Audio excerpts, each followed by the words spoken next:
My name is Millie Cook, and I am 38 years old. People in Nashville look at me and see a lucky housewife who snagged a millionaire real estate tycoon. They see the designer clothes, bought with an allowance I had to beg for, and assume I have it all. But they do not know who I really am. They do not know that before I was Mrs. Grant White, I was a logistics captain in the United States Army. The moment the judge's gavel was about to come down, Grant, my husband, leaned over. His hot breath, heavy with the scent of expensive peppermint and stale bourbon, hit my ear. He whispered, low enough that only I could hear, but loud enough to shatter my soul. "You will never touch a dime of my money again, Millie. And tonight, Claire will be sleeping in the bed you spent 10 years keeping warm. You are just a useless little tin soldier." In the row behind us, my mother-in-law adjusted her pearls, smiling at my husband's mistress as if they were the real family.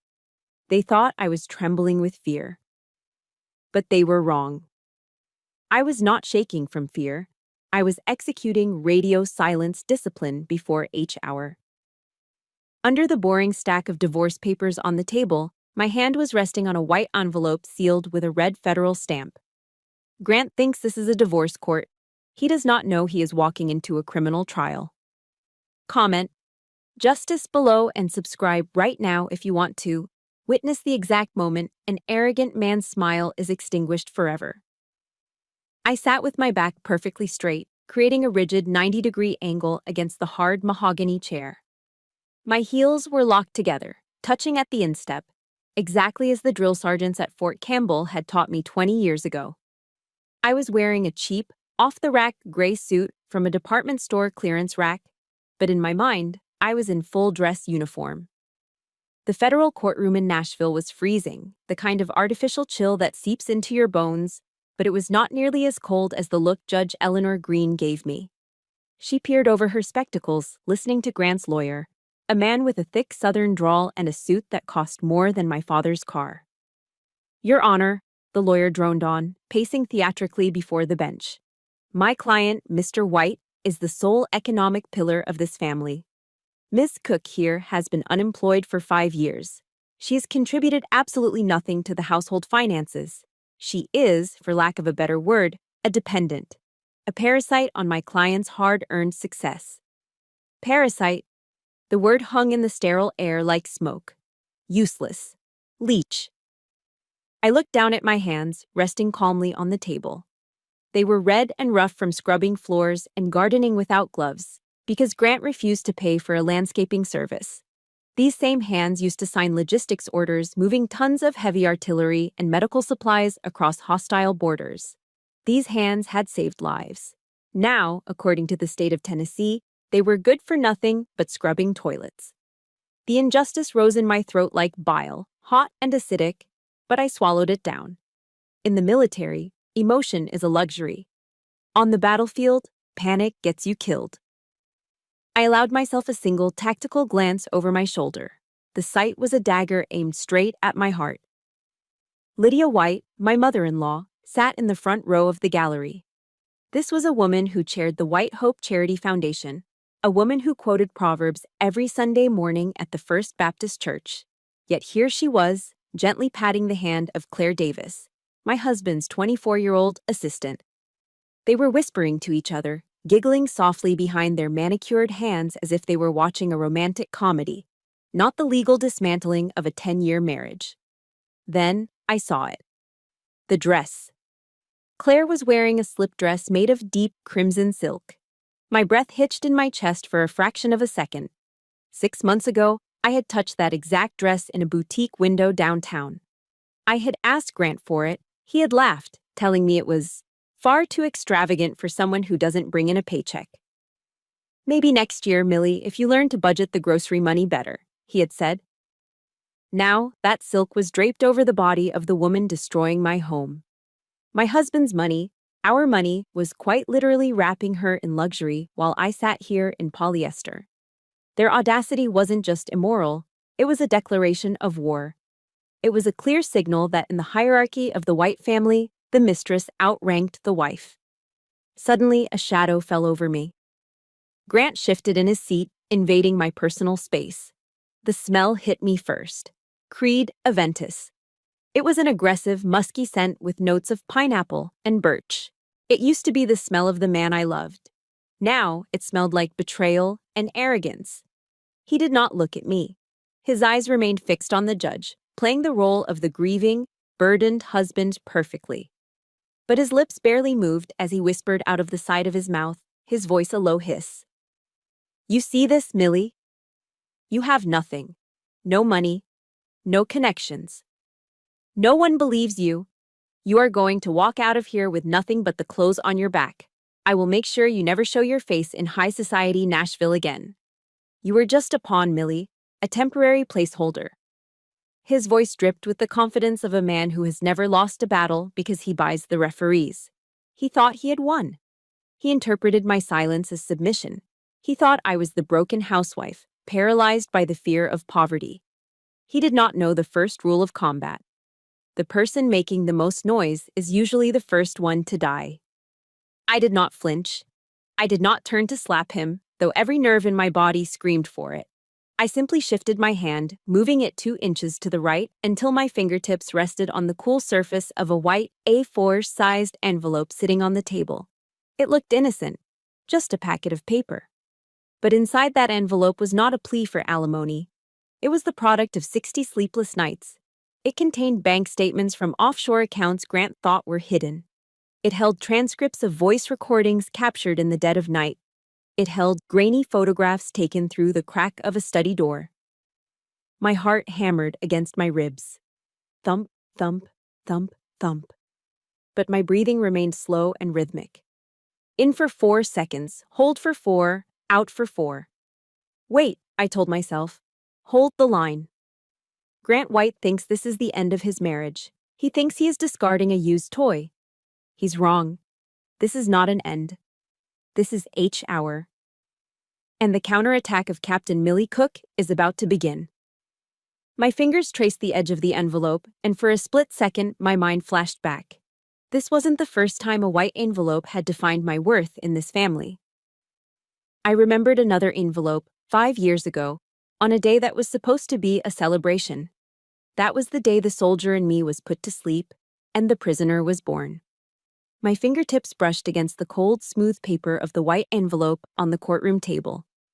The sensation sent a jolt of electricity straight to the base of my skull, dragging me back in time. This was not the first time a white envelope had determined my fate. I was suddenly no longer in a federal courtroom. I was back in the suffocating humidity of a Nashville summer 5 years ago. That was the year I made the biggest tactical error of my life. I surrendered. 5 years ago, I was Captain Millie Cook. I was stationed at Fort Campbell, commanding a logistics unit of 120 soldiers. I was respected. I was powerful. But Grant White, with his charming southern drawl and his promises of a soft life, had disarmed me more effectively than any enemy combatant. "You have served your country enough, Millie," he had whispered, his hands warm on my shoulders. "Let me take care of you now. Let me build an empire for us. You just manage the home front." I believed him. I filed my discharge papers. I traded my combat boots for heels and my fatigues for aprons. But the moment I stepped out of the army, the steel trap snapped shut. It started slowly, framed as love and protection. First, he suggested we close my separate bank accounts to simplify our taxes. Then, my credit cards were replaced with a joint card that had a humiliatingly low spending limit. Grant began to audit my grocery receipts like an IRS agent hunting for fraud. "Millie, did we really need the brand name detergent?" he would ask, circling a $3 item with a red pen. "We are building wealth, sweetheart. Every penny counts." He turned a woman who used to manage millions of dollars in military assets into a child who had to ask for cash to buy tampons. It was not a partnership. It was a hostage situation disguised as a marriage. And the warden of this prison was my mother-in-law, Lydia. We lived in a sprawling $3 million estate overlooking the Cumberland River. It was beautiful, manicured, and utterly soulless. Lydia ran the White Hope Charity Foundation, but she ran my home like a correctional facility. She forbade me from getting a job. A white woman does not work for others, Millie, she would say, sipping her iced tea. It looks desperate. It embarrasses Grant. Yet, while I wasn't allowed to work for a salary, I was expected to work for them. I became the unpaid maid. I scrubbed the marble floors because the cleaning service missed spots. I was silenced at dinner parties because, according to Lydia, men do not like women who are too opinionated about politics. Day by day, they stripped away my rank, my voice, and my dignity. But the moment that finally broke me, the moment the glass didn't just crack, but shattered, was my 37th birthday. Grant had insisted on throwing a lavish garden party. He invited half of Nashville's high society, real estate developers, local politicians, and members of the country club. I wore a dress I had owned for 3 years because I was afraid to ask for money for a new one. I moved through the crowd, smiling until my jaw ached, playing the role of the grateful wife. When it was time for gifts, Lydia took the microphone on the patio stage. She gave a speech about family values and devotion, her voice dripping with that fake, sugary southern sweetness that masks pure venom. And for our dear Millie, she announced, her voice booming over the speakers. A little something practical for our devoted homemaker. She handed me a thin white envelope in front of 50 guests. My hands trembled as I opened it. I pulled out a plastic card. It was a gift card to Target. I looked at the amount written in Sharpie on the back. $25. I thought it would be useful, dear, Lydia said loudly into the microphone, beaming. You can pick up some nice soap, or perhaps some paper towels for the kitchen. A ripple of laughter went through the crowd. It wasn't warm laughter, it was mocking. $25. That was the value they placed on my dignity. That was the price tag of my self-worth in the white family. I stood there, clutching that plastic card, burning with a humiliation so hot it felt like a sunburn. If you have ever been made to feel small by the people who were supposed to love you, please hit the like button and comment, "I am worthy," below. Let's show the world that our value is not decided by others. I forced a smile, excused myself, and walked toward the house, desperate for air. But I didn't go inside. I stopped near the heavy velvet curtains of the sunroom, intending to hide. That was when I saw them through the glass doors. Grant was standing in the shadows of the rose garden. He was not alone. He was with Claire, the 22-year-old girl he had introduced that morning as his new executive assistant. I watched, frozen, as Grant pulled a small black velvet box from his jacket pocket. It wasn't a Target gift card. He opened it to reveal a Cartier love bracelet, gold, studded with diamonds. I knew exactly how much that bracelet cost, because I had looked at it in magazines for years. $5,000. He fastened it onto Claire's wrist with a gentleness he hadn't shown me in years. He kissed the inside of her wrist, looking at her with a mix of hunger and reverence. "Happy birthday, baby," I heard him murmur through the open window. "Thank you for making me feel alive again." The math was simple, brutal, and undeniable. $25 for the wife who scrubbed his floors and kept his secrets. $5,000 for the girl who warmed his bed on business trips. In that dark corner behind the curtains, something inside me died. The submissive, frightened housewife took her last breath. But as I watched the diamonds sparkle on the wrist of the other woman, something else woke up. A dormant part of my brain, trained in strategy and warfare, flickered back to life. My breathing shifted. My tears stopped instantly. My posture straightened. I was no longer a victim. I was an operative behind enemy lines. Target identification. Grant White, my mind whispered. Status, hostile. I slipped the Target gift card into my pocket. I would use it. But not for paper towels. I would use it to buy the first supply of notebooks I needed to document his downfall. The opportunity for a counterstrike did not arrive with a bang, but with the heavy thud of a leather briefcase hitting the floor. It was a Tuesday night, shortly after 2 a.m. Grant stumbled through the front door, reeking of expensive scotch and cigar smoke. He had been at a fundraising gala for a local senator, or so he claimed. In reality, his shirt was unbuttoned at the collar, and there was a faint smear of lipstick on his neck that certainly did not belong to me. He didn't even make it to the bedroom. He collapsed onto the living room sofa, snoring within seconds. In the military, we call this a catastrophic security breach. I stood at the top of the stairs, watching him. My heart was not racing with heartbreak anymore. It was beating with the steady rhythm of a predator spotting wounded prey. I descended the stairs silently, my bare feet making no sound on the hardwood. I approached the target. Grant was out cold. His briefcase, usually locked and guarded like the nuclear football, was lying open on the rug where it had fallen. I held my breath and knelt. My hands moved with practiced precision. I didn't rummage. I surgically extracted a stack of papers that had slid halfway out. Most were boring construction permits, but near the bottom, I found a bank statement. It wasn't from his usual bank in Nashville. It was from a bank in the Cayman Islands. My eyes scanned the lines in the dim moonlight. One transfer stood out. $180,000. Sent to Haven Sun Holdings, Panama City. Panama. Grant was a local developer. He built strip malls in Tennessee and condos in Kentucky. Why was he funneling nearly $200,000 into a shell company in a tax haven known for money laundering? My blood ran hot, but my hands stayed cold. This wasn't just tax evasion. This was something darker.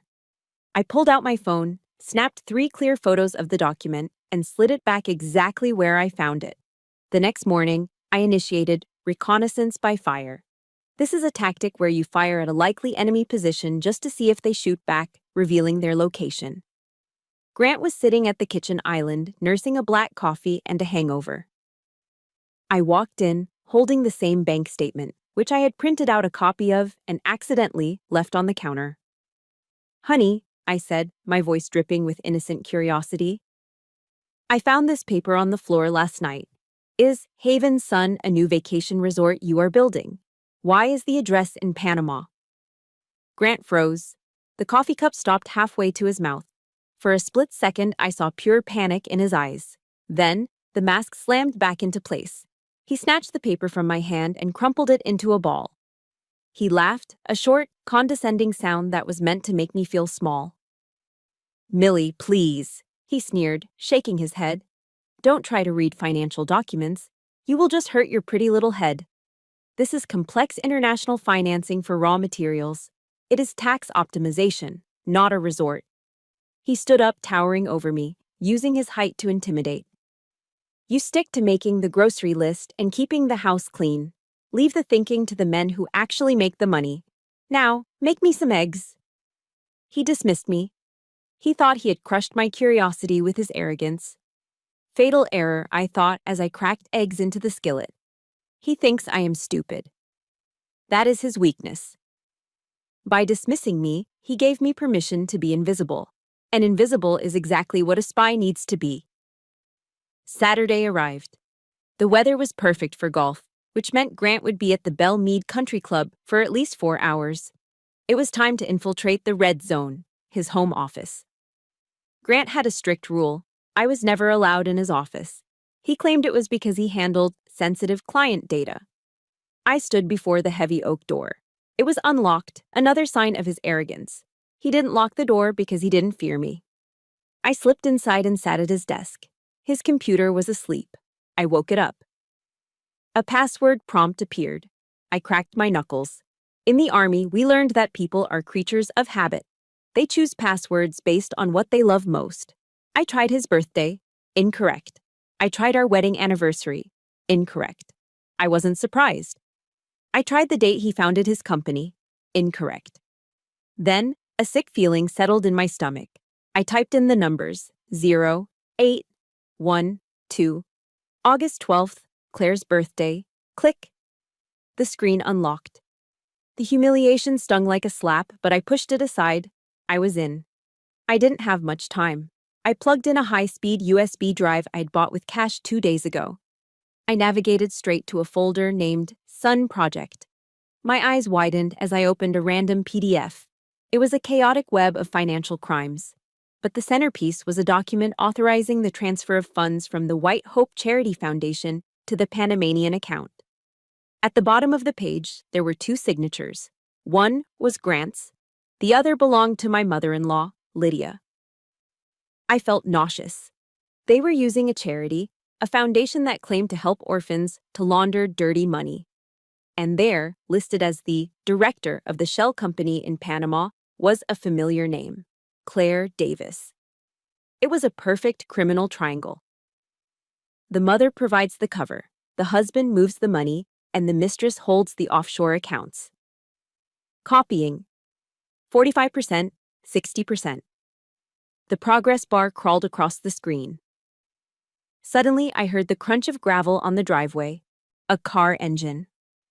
Grant wasn't supposed to be back for 2 more hours. My heart slammed against my ribs like a trapped bird. Come on, 90%, 100%. I yanked the USB drive out. I closed the windows, put the computer back to sleep, and wiped the mouse with the edge of my sleeve to remove fingerprints. I slipped out of the office and made it to the laundry room just as the front door opened. "Millie," Grant shouted from the hallway, "I forgot my lucky putter." I walked out with a basket of folded towels, my face a mask of calm boredom. Inside my pocket, my hand clutched the small silver drive. It was burning against my thigh. "It's in the garage, Grant," I said flatly. He didn't even look at me as he rushed past. He had no idea. He thought he was just grabbing a golf club.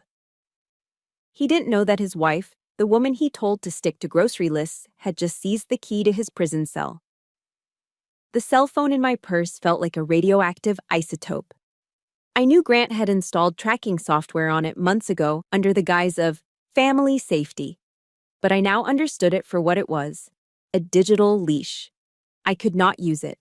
Not for this. I drove my beat-up sedan to the outskirts of town, parking at a dilapidated gas station off the interstate.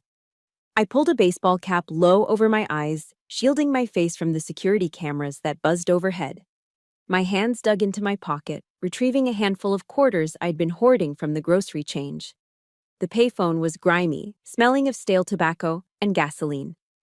I dropped the coins into the slot, clink, clink, clink, and dialed a number I had memorized 10 years ago. "Special Agent Pierce," a deep voice answered on the second ring.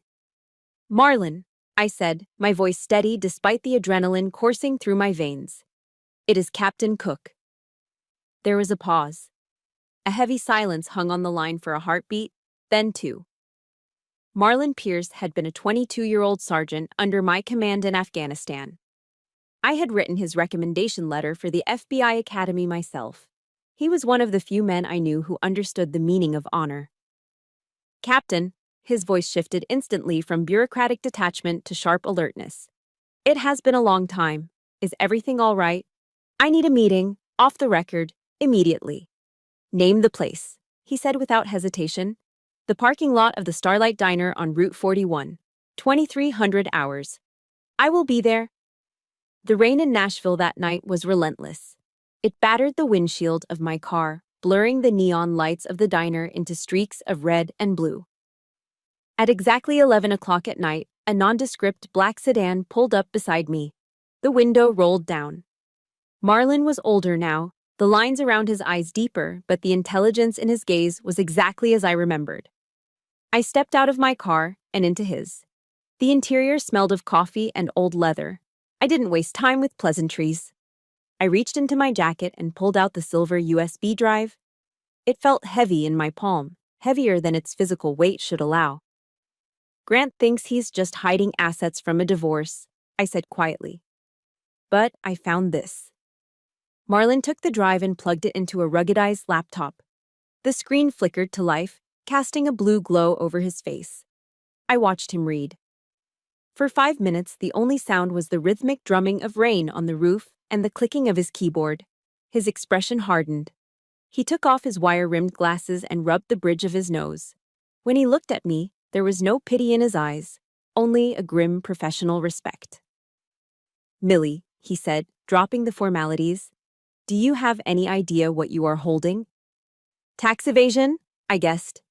"This is not just tax evasion," Marlin said, turning the screen toward me. He pointed to a series of transfers routed through Panama to Mexico. "These shell companies? They are known fronts for the Sinaloa cartel.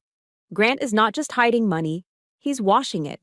Your husband is laundering millions of dollars for drug traffickers through his real estate developments." The air left my lungs. I thought Grant was a greedy, arrogant cheat. I didn't know he was a monster. If the Bureau moves on this now, Marlin continued, his voice low and urgent, Grant goes down. But so do you. Your name is on the joint tax returns. Without proof that you were unaware, the federal prosecutor will view you as a co-conspirator. You are looking at 15 to 20 years in federal prison. I stared at the rain sliding down the window. 15 years. Ethan would be grown by the time I got out. He would grow up thinking his mother was a criminal. I have two options for you, Marlin said, reaching into his glove box. Option 1, you walk away now, stay silent, and pray we don't catch you when we raid the house in 6 months. Option 2, you become a confidential informant. You work for us. He opened a small black case. Inside lay a pen. It looked like a standard, expensive ballpoint pen, the kind real estate agents use to sign contracts. It has a microphone and a camera with a 12-hour battery life, Marlin explained. If you agree, you wear this. You get him to talk. You get him to admit that you knew nothing about the laundering. You get him to name the partners. If you do that, I can get you a full immunity deal. You and your son keep the house, the clean assets, and your freedom. But, he added, locking eyes with me, I have to warn you, Captain. If he finds this device, we are 20 minutes away. We cannot save you instantly. You will be alone in that house with a man who is in bed with killers.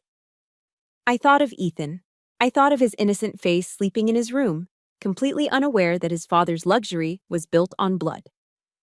Grant was already poisoning Ethan's mind against me. If I went to prison, Grant would win. He would mold my son into a second version of himself. I could not let that happen. The fear was there, cold and sharp in my stomach. But beneath the fear was something familiar. It was the icy resolve of a soldier accepting a mission. I was not just a housewife anymore. I was the last line of defense for my son. I will do it, I said, my voice cutting through the hum of the car's heater. Marlin nodded slowly. He handed me the pen. Welcome back to the fight, Captain. I took the pen. I clipped it onto the lapel of my coat. It felt significant, a tangible weight against my chest. It was heavier than the M4 carbine rifle I used to carry in the desert. That rifle protected my country. This pen protected my son. I opened the car door and stepped back out into the pouring rain. I was walking back into the lion's den, unarmed and outnumbered. But for the first time in 5 years, I was not afraid. I had a mission. And Grant White had no idea that the spy who would bring down his empire was sleeping in his guest bedroom. My home was no longer a sanctuary. It was a minefield, and I was walking through it without a map. For the next 3 weeks, I lived with a loaded weapon clipped to my chest. It wasn't a gun, but the sleek, black ballpoint pen Marlin had given me. I wore it everywhere. I clipped it to my apron while I cooked, to my blouse while I vacuumed, and to my pajamas when I sat on the couch in the evenings. Every moment was a test of nerves. Every time Grant walked into a room, my heart would hammer against my ribs, terrified that the tiny invisible indicator light might blink, or that he would notice the lens that was smaller than a pinhead. Grant was becoming paranoid. He could sense a shift in the air, even if he couldn't pinpoint the source. He started coming home at odd hours, testing me. One Tuesday afternoon, while I was chopping onions for a pot roast, he appeared silently in the kitchen doorway. "Who are you talking to?" he asked, his voice low and suspicious. I hadn't heard him come in. My hand froze for a fraction of a second, the knife hovering over a slice of white onion. I forced my muscles to relax. I resumed chopping, thud, thud, thud, with a steady rhythmic cadence. "Just my mother, Grant," I said, not turning around. "Her sciatica is acting up again. She needs money for medication." "Tell her to get on Medicare," he scoffed, walking to the fridge to grab a beer. "I'm not a charity." I exhaled slowly. The lie had worked, but the pressure was suffocating. 2 days later, the stakes got higher. I was dusting the bookshelves in the living room, running a microfiber cloth over the knickknacks Lydia had insisted we display. My hand brushed against a porcelain teddy bear with glass eyes. Something caught the light. It was a tiny, unnatural glint inside the bear's left eye. I froze. I leaned in closer, squinting. It wasn't just glass. Deep inside the pupil was a lens. A camera. A cold chill raked down my spine. Grant had installed a hidden camera in our living room. It was a nanny cam, the kind people use to catch abusive babysitters, but we didn't have a nanny. We didn't have a baby. He was watching me. My first instinct was to rip it off the shelf and smash it against the wall. But the training kicked in. Counterintelligence rule number 1. If the enemy wants to see, let them see exactly what you want them to see. If I destroyed it, he would know I was hiding something. So I began the performance of a lifetime. Every afternoon, I would sit on the sofa, directly in the camera's field of view. I would turn on the television and watch mindless reality shows about rich housewives fighting over parties. I would eat ice cream directly from the carton. I would sometimes weep into a pillow, loud and pathetic. I gave him the show he wanted. I showed him a broken, depressed, useless woman who was too busy feeling sorry for herself to be a threat. But the real work happened at the dinner table. On Friday night, the Devil's Alliance gathered. Lydia and Claire came over for dinner. This was the moment I had been waiting for. I pinned the pen to the collar of my black dress, double-checked that it was recording, and stepped into the dining room. I served them perfectly seared ribeye steaks and poured expensive Cabernet Sauvignon, acting more like a waitress than the lady of the house. As the wine flowed, so did their tongues. Grant was in a celebratory mood. The new zoning permits for the riverfront project came through, Grant boasted, swirling his wine glass. It is going to be the perfect washing machine. By the time the IRS looks at the books, the cash from our friends south of the border will be cleaner than this tablecloth. My heart skipped a beat. Got you. He had just admitted to money laundering on tape. Claire giggled, touching his arm. And I will be the director of operations, right, baby? Just like we planned? Of course, Grant grinned, his eyes glassy with alcohol. You are the face of the operation, Claire. Beauty and brains. Lydia cut into her steak, chewing slowly. She looked at me standing by the sideboard with a pitcher of water. Well, at least someone in this family is useful, she sneered. Unlike Millie, look at her, standing there like a statue. It is embarrassing, Grant. I don't know why you haven't kicked her to the curb yet. Soon, Mother, Grant promised, once the assets are transferred. The pen recorded every word, every insult, every confession. They were digging their own graves with their mouths. Suddenly, Grant pushed his chair back. Millie, come here. Panic surged through me. Did he see the light? Did he suspect? I walked over to him, my legs feeling like lead. He reached out and yanked me onto his lap. His hand slid up my chest, his fingers brushing against the fabric of my dress, inches away from the pen. My breath stopped. If his finger moved 1 inch to the left, he would feel the hard plastic casing. He would know. And I would be dead. But he didn't grab the pen. He grabbed my chin. He kissed me, hard and sloppy, tasting of wine and cruelty. Then he pulled back, whispering into my ear so everyone could hear. You have been a good girl lately, Millie. So quiet, so obedient. If you keep this up, I might consider raising your grocery allowance by $50 next month. The table erupted in laughter. Lydia cackled. Claire smirked behind her napkin. He wasn't looking for a wire. He was just flexing his power. He was love-bombing me, using a tiny crumb of kindness mixed with control to keep me submissive. I forced myself to smile. I forced myself to say, "Thank you, Grant." I stood up and walked to the kitchen to fetch dessert. As soon as the swinging door closed behind me, I leaned against the counter and dry heaved. The disgust was physical. I wanted to scrub my skin with bleach. But I touched the pen. It was still there. The evidence was safe. Laugh now, I thought, listening to their cackles from the other room. Laugh while you can. Because I am doing this for Ethan. And for freedom. The sound of a 2-stroke engine shattering the afternoon silence was the first warning. It wasn't the hum of a lawnmower. It was the aggressive, high-pitched whine of a dirt bike. I ran to the front window. In the driveway, my 14-year-old son, Ethan, was straddling a brand-new, bright blue Yamaha dirt bike. He was revving the engine, his face flushed with an intoxication that had nothing to do with adrenaline and everything to do with power. Standing next to him, arms crossed over his chest and grinning like a conquering king, was Grant. I threw open the front door and marched out. Grant, what is this? We discussed this, I told you, absolutely not. It is too dangerous for a 14-year-old to ride in this subdivision. Grant didn't even turn to look at me. He just winked at Ethan. See, I told you. Here comes the fun police. Ethan laughed. It was a sharp, cruel sound that didn't belong in a child's throat. Mom, chill out, Ethan snapped, revving the engine again, sending a cloud of exhaust fumes into my face. Dad bought it for me. It's a gift. It is a death trap, I said, my voice rising. I reached for the handlebars to turn the ignition off. Ethan, get off the bike, now. Grant stepped between us. He used his height to tower over me, blocking my path to our son. Back off, Millie. Stop babying the boy. He's a white man. He needs to learn to be brave, not a coward like his mother. Let him ride. He turned to Ethan. Go on, son. Do a lap. Ignore her. Ethan tore out of the driveway, the tires screeching on the asphalt. I watched him go, my heart in my throat, terrified he would crash.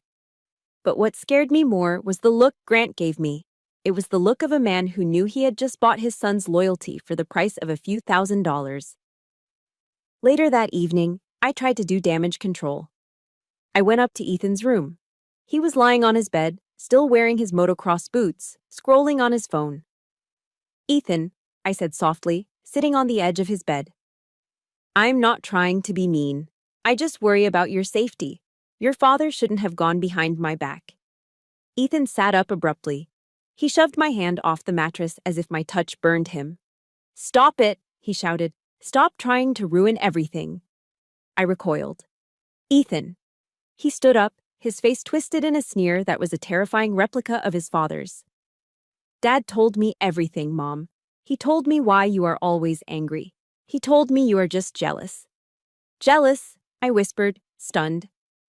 Yeah, because Dad is successful and you are nothing. Ethan spat the words out. Dad earns all the money. He built this house, and you just sit around and complain. Dad says you are planning to divorce him so you can steal his money. He says you are a gold digger. The air left the room. Gold digger. My son. The boy I had nursed through fevers, the boy I had taught to read, the boy I was currently risking federal prison to save, was looking at me with pure hatred. Ethan, that is not true, I said, my voice trembling. Your father is lying to you. Liar, Ethan screamed, his eyes wet with angry tears. You are the liar. You are useless. Dad is the only one who cares about me. Get out of my room. He picked up a pillow and threw it at me. It hit me in the chest with a soft thud, but it felt like a sledgehammer. I wanted to scream. I wanted to grab him by the shoulders and shake him. I wanted to yell, Your father is washing money for drug cartels. Your father is a criminal. I am working with the FBI to save us. But I couldn't. I had signed the agreement. I was under strict orders from Agent Pierce. If I blew my cover, Grant would destroy the evidence, flee the country, or worse, he might hurt Ethan to silence me. I had to swallow the poison. I had to let my son believe I was the villain so that I could be his savior. I backed out of the room, closing the door as Ethan cranked up his music to drown me out. I walked down the hall to the master bedroom, past Grant, who was sitting in his armchair reading the Wall Street Journal. He didn't look up, but I saw the smirk playing on his lips. He heard the screaming. He knew he had won. I went into the master bathroom and locked the door. I turned on the shower, cranking the handle all the way to the right until the water was scalding hot.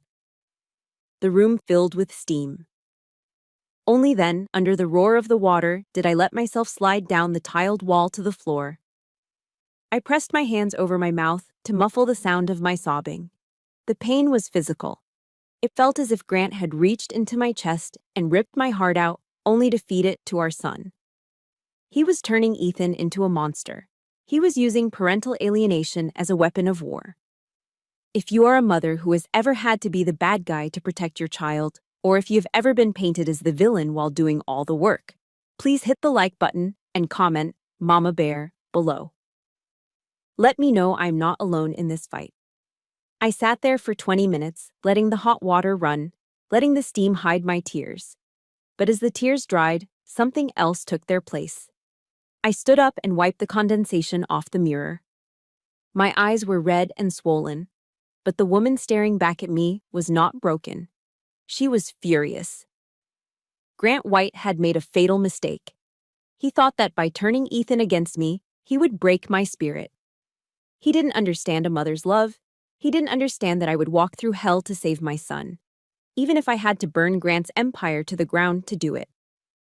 No, I whispered to my reflection. I will not let you take him. You can have the money. You can have the house. But you will not have his soul. I reached into my robe pocket and pulled out the black pen. I unscrewed the bottom half, revealing the tiny data port. Tonight, I wouldn't just record a conversation. Tonight, I was going to plant the final piece of evidence that Marlon needed to get the arrest warrant. Grant wanted a war. He just drafted a soldier who had nothing left to lose. In the world of high-stakes crime, it is rarely the masterminds who bring the whole house of cards down. It is usually the intern, or, in my husband's case, the mistress. Grant had made a classic tactical error born of arrogance. He didn't trust professional accountants with the true depths of his illegal activities because he feared blackmail. Instead, he trusted Claire. He believed that because she was sleeping with him, she was loyal. And he believed that because she was young and eager, she was competent. He was wrong on both counts. Claire was pretty, yes, but she was also the kind of person who used password 123 for her login credentials. It happened on a Tuesday morning. I was in the kitchen, sipping lukewarm coffee and logging into the joint family email account on my iPad. This account was usually a graveyard of utility bills, country club newsletters, and spam from luxury car dealerships. Grant assumed I only checked it to pay the electric bill. But that morning, a new message popped up in the inbox. Sender, Claire Davis. Subject, VIP client list. October updates. Attachment, Sun Project, Geist Ledger, final.xclsc cells. My heart stopped. Why would Claire send this to the family email? Then I saw the recipient line, and I understood. She had meant to send it to the accountant. But the email software's autofill feature had done its job too well. It saw AC and automatically populated account home instead of accountant firm. And Claire, in her haste or laziness, had hit send without checking. My hands trembled, not with fear, but with the rush of striking gold. I opened the attachment. It wasn't just a list of shell companies, it was the Holy Grail. It was a ledger containing the real names of every investor laundering money through Grant's developments. I recognized names from the news, local politicians, construction magnates, and several names that sounded distinctly like members of the Sinaloa cartel. This was the smoking gun. This was the piece of evidence that linked the money directly to the criminals. I plugged my USB drive into the iPad adapter and downloaded the file. I saved it, encrypted it, and backed it up to a secure cloud server Marlon had set up for me. Then, I faced a choice. The safe move would be to delete the email from the inbox and pretend I never saw it. That would keep my cover intact. But I was done playing safe. I was angry. And I needed them to panic. Panic makes people sloppy.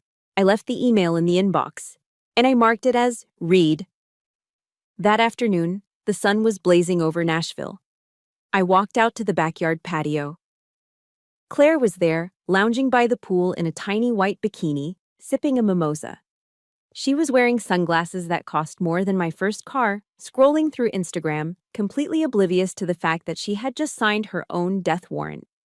I walked over and stood directly in front of her, casting a long, dark shadow over her tanning session. She lowered her sunglasses, squinting up at me with annoyance. "Can you move, Millie? You are blocking my sun." I didn't move. I looked down at her with a calm, terrifying pity. "That is a lovely bikini, Claire," I said, my voice smooth as silk. "Enjoy the sun while you can. The yard time in federal prison is only 1 hour a day." She sat up, frowning.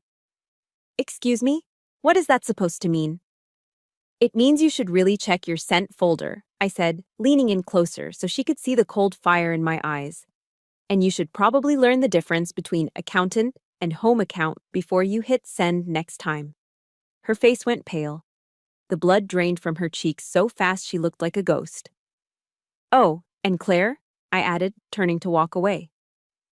The federal sentencing guidelines for conspiracy to commit money laundering carry a mandatory minimum of 10 to 20 years. I hope you look good in orange. I heard the glass shatter behind me. She had dropped her mimosa on the concrete. Grant, she screamed, her voice shrill with terror. Grant, pick up the phone. I walked back into the house, my heart rate steady. The psychological operation, PSYOPs, was a success. I went to the kitchen, poured myself a glass of water, and waited.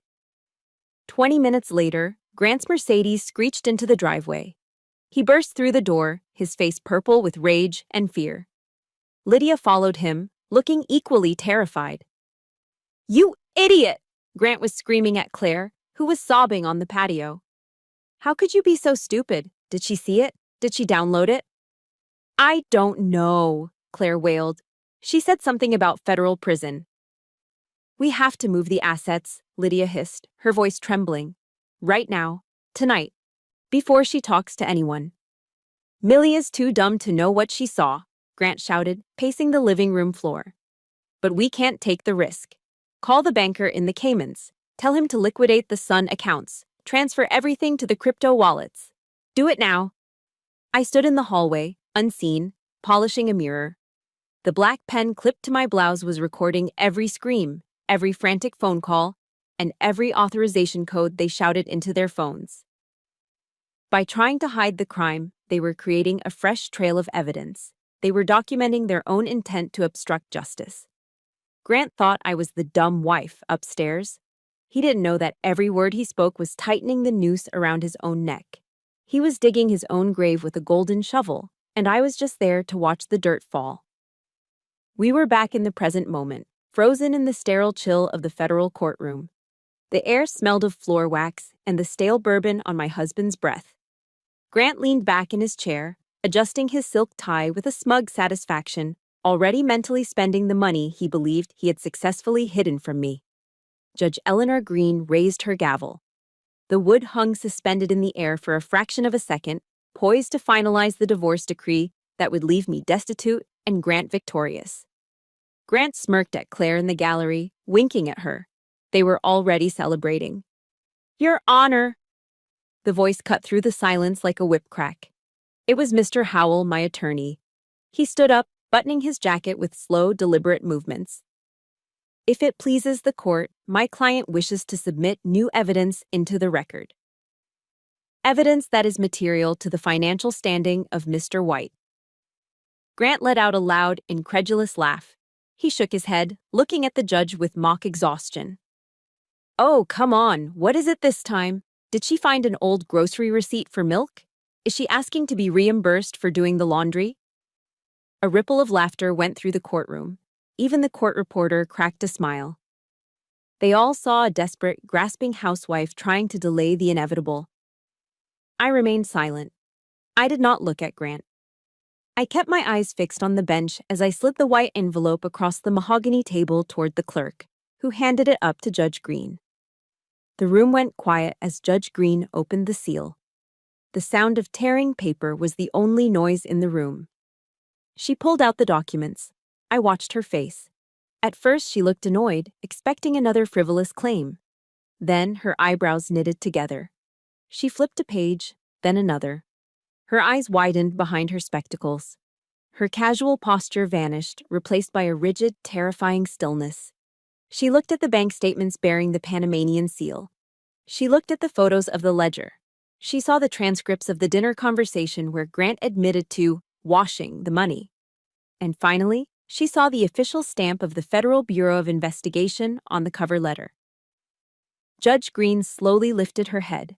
Her gaze did not land on me. It landed on Grant like a judge's gavel. Mr. White, she said, her voice dropping an octave, cold and dangerous. This file has been authenticated by the FBI's Financial Crimes Division. It appears that what started as a civil divorce proceeding has just become a crime scene. The smirk vanished from Grant's face instantly. He blinked, confused. Excuse me? What are you talking about? That woman is crazy. She forged those. I don't think so, Mr. White, the judge replied, closing the file. Before Grant could open his mouth to lie again, the double doors at the back of the courtroom burst open with a deafening boom. Federal agents, nobody move! The shout echoed off the high ceilings. 10 agents in tactical gear poured into the room, their movements synchronized and lethal. They were wearing navy blue windbreakers with bold yellow letters, FBI. Leading the charge was Special Agent Marlon Pierce. He wasn't the young sergeant I'd commanded in the desert anymore. He was the hammer of the United States government. Chaos erupted. Grant White, Lydia White, Claire Davis. Marlon's voice boomed over the commotion. You are under arrest for money laundering, tax evasion, and racketeering under the RICO Act. Claire screamed, a high piercing shriek that shattered the dignity of the court. She scrambled backward, knocking over her chair, trying to hide behind a wooden pillar. I didn't do it. I was just the assistant. In the front row, Lydia gasped, clutching her pearls in a performance worthy of an Oscar, before slumping sideways onto the bench in a theatrical faint. No one moved to help her. Grant stood up, his face turning a violent shade of purple. He looked from the agents to the judge, and finally, his wild eyes landed on me. Realization hit him like a freight train. You! He roared, spit flying from his mouth. You bitch! You set me up! I am your husband. I own you. I fed you. He lunged toward me, his hands curled into fists. He never made it. 2 agents tackled him from the side, hitting him with the force of a linebacker. Grant hit the floor hard. Thud, his face pressed against the cold wood. Federal agents, stop resisting! An agent shouted, wrenching Grant's arms behind his back.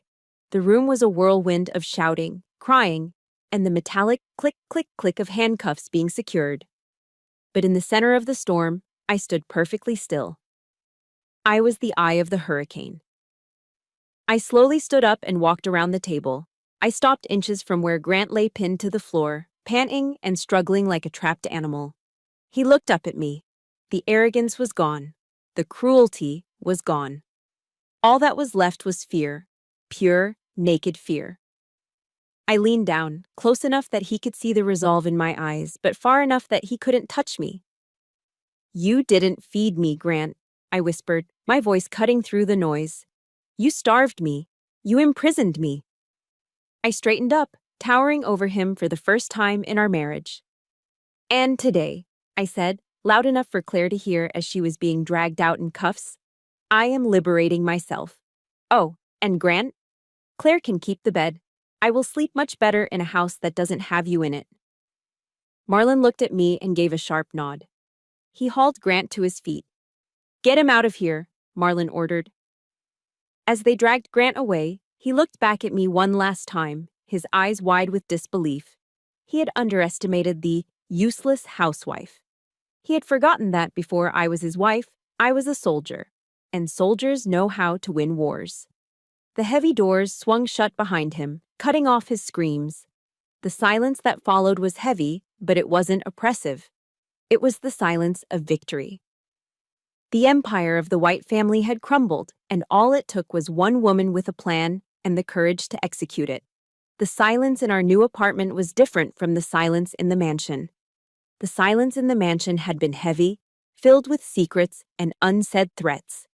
The silence here, in this cramped 2-bedroom rental on the edge of town, was the silence of a wound trying to close. It had been 1 week since the FBI raided the courtroom. The federal government had seized everything. The mansion on the river, the luxury cars, the bank accounts.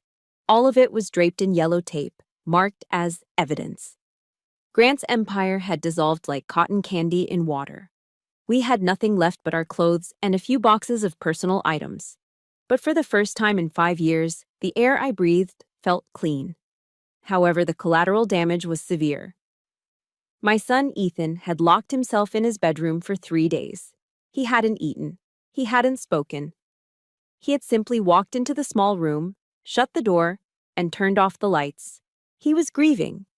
Not for his father, but for the image of his father.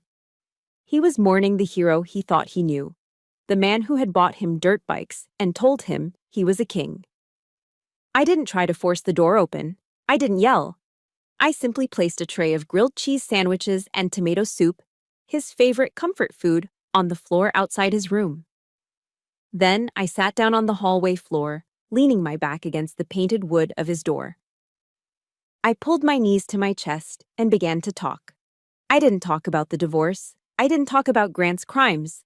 I talked about the dessert. You know, Ethan, I whispered to the closed door, when I was deployed, there were nights so dark you couldn't see your own hand in front of your face. We were scared.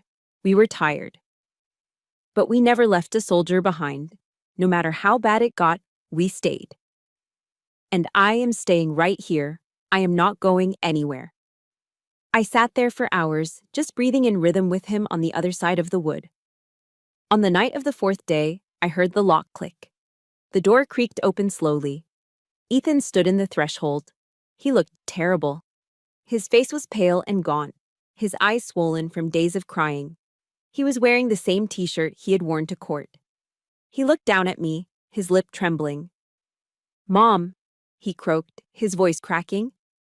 I saw the news on my phone. They said Dad stole money from Grandma's. They said he helped bad men hurt people. I stood up slowly, my legs stiff from sitting on the hard floor. Yes, baby. The news is true. Ethan looked at me with a devastation so profound it broke my heart all over again. He lied to me. He told me you were the bad one. He told me you betrayed us. He was trying to protect himself, Ethan. He used you as a shield. Ethan took a step forward. He looked small again, not like the arrogant teenager on the dirt bike, but like my little boy. I called you useless, he whispered, fresh tears spilling over his cheeks. I called you a gold digger. I'm so sorry, Mom. I am so sorry. I didn't let him finish. I pulled him into my arms, holding him tighter than I had ever held anything in my life. He buried his face in my shoulder and sobbed, his whole body shaking with the release of the poison Grant had injected into him. It is okay, I murmured into his hair, rocking him back and forth. It is not your fault. You were a victim too. But it is over now. No more lies, no more secrets. We start over, just you and me. We stood there in the hallway of that cheap apartment for a long time, letting the tears wash away the toxicity of the White family legacy. The next morning, the final ghost of the past arrived. My lawyer stopped by to drop off some paperwork. Along with the files, he handed me a sealed envelope. It is from the county jail, he said quietly. From Grant. You don't have to read it. I took the letter. The handwriting was jagged and frantic. I sat at the small kitchen table and tore it open. I expected an apology. I expected remorse.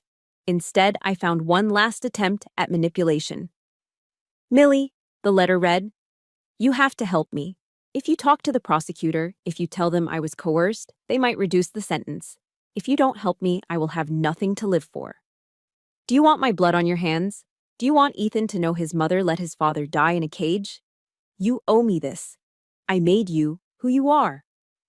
Even from behind bars, wearing an orange jumpsuit, he was still trying to control me. He was threatening suicide to make me feel guilty. He was gaslighting me one last time, trying to make me responsible for his choices. I felt a flash of anger, but it was quickly replaced by a cold, calm clarity. I made you who you are. No, Grant, I said aloud to the empty kitchen. You didn't make me. You tried to break me, and you failed. I stood up and walked to the kitchen sink. I struck a match. The flame flared to life, bright and orange. I held the corner of the letter to the fire. I watched the paper curl and blacken. I watched his desperate, manipulative words turn into ash. I held it until the heat kissed my fingertips. Then I dropped it into the stainless steel sink. I turned on the faucet. The water rushed out, swirling the black ash down the drain. It disappeared into the darkness of the pipes, gone forever. I did not forgive Grant White for what he did to me. I would never forgive him for what he did to our son. But as I watched the last of the ash wash away, I forgave myself. I forgave myself for loving him once. I forgave myself for staying too long. I forgave myself for believing the lie that I was weak. The drain gurgled, clearing the sink. It was clean. I turned off the water, dried my hands, and looked out the window. Ethan was sitting on the balcony, reading a book in the sunlight. He looked up and smiled at me, a real, tentative, hopeful smile. I smiled back. The war was over, the rebuilding had begun. 1 year later, the smell of fresh lemon polish filled the air, a scent that used to remind me of servitude, but now smelled like pride. I stood in the hallway of a modest brick building in downtown Nashville, holding a microfiber cloth. I gently wiped a smudge off the brand-new brass plaque mounted next to the frosted glass door. The letters were engraved in bold, black serif font, Cook Defense and Consulting. Underneath, in smaller letters, it read, Financial and Legal Strategy for Post-Divorce Recovery. I stepped back to admire it. I had not used a single cent of Grant's dirty money to build this. Every asset the White family owned had been seized by the federal government during the asset forfeiture process. Grant was currently serving year 1 of a 20-year sentence in a federal penitentiary in Atlanta. This office was built on my Army pension, which I had finally reclaimed, and a small business administration loan that I had secured with my own credit score. It wasn't a multi-million-dollar empire, but it was mine. It was clean. It was honest. I opened the door and walked into the reception area. It was small, painted a calming shade of sage green.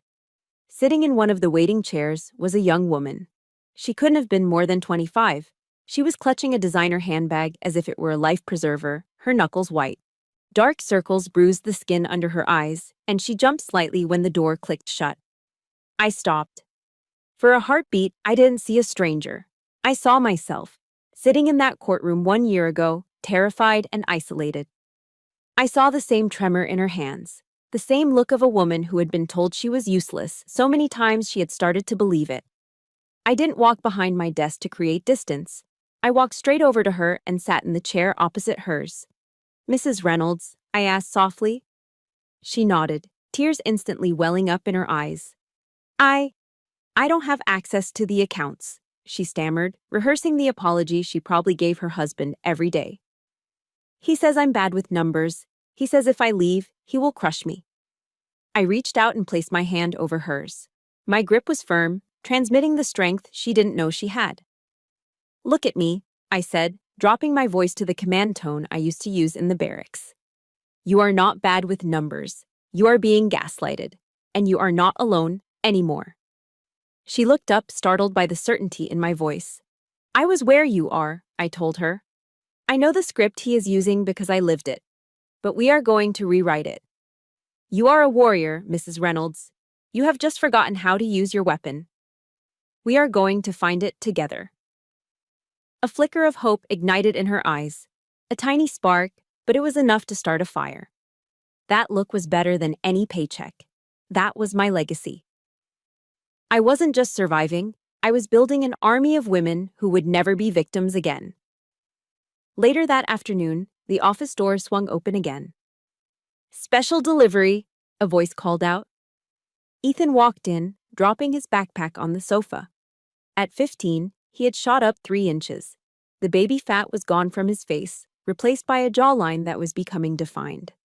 But the biggest change wasn't physical. It was in his eyes. The entitlement was gone, replaced by a quiet maturity. He wasn't wearing designer sneakers.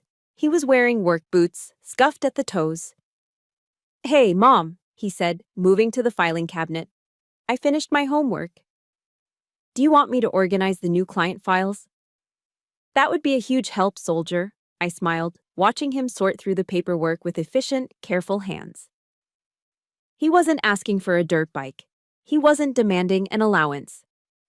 For the past 6 months, Ethan had been mowing lawns in our apartment complex and walking dogs on weekends. He was learning the value of $1 earned through sweat, not fraud. When he finished filing, he leaned against the desk, wiping his hands on his jeans. So I was thinking, It's Friday. How about pizza tonight? There is that new place on 2nd Avenue. I reached for my purse. Sounds great. Let me get my wallet. No. Ethan stopped me, grinning. He pulled a crumpled $20 bill and a handful of singles from his pocket. I got this. Mrs. Johnson paid me for cleaning her gutters today. My treat. I looked at the crumpled bills in his hand. They were worth more to me than the $3 million mansion ever was. I had saved him. Grant had tried to turn our son into a clone of his own greed, but we had broken the cycle. Okay, I said, my throat tight with emotion. You buy, I drive. That evening, I drove us home. The sun was setting over Nashville, casting a long golden glow over the Cumberland River. I pulled the car over to the shoulder for a moment, rolling down the window. The wind whipped through my hair, carrying the scent of honeysuckle and river water. I looked out at the water, thinking about the woman I used to be. The woman who stood behind velvet curtains, watching her husband give diamonds to his mistress, feeling like she was worth $25. I remembered Grant's whisper in the courtroom. You will never touch a dime of my money again. He was right. I would never touch his money again. I didn't need to. I had my own money. I had my own name. I had my son's respect. And most importantly, I had my freedom. I took a deep breath, filling my lungs with the sweet air of a life I'd built with my own 2 hands. The campaign was over. The enemy was defeated. And for Captain Millie Cook, life was just beginning. I put the car in gear and drove toward the horizon, not looking back. Before I sign off, I want to leave you with one crucial thought. For years, I believed the lie that my value was tied to my husband's approval and his bank account. I thought my time as a leader was dead and buried. Maybe you feel that way too, trapped by a relationship, a job, or simply by age. But here is the truth. Your skills, your resilience, and your life experience do not expire. They are not wasted years. They are training for your comeback. Whether you are 38 or 68, the strength you need is already inside you, waiting to be reactivated.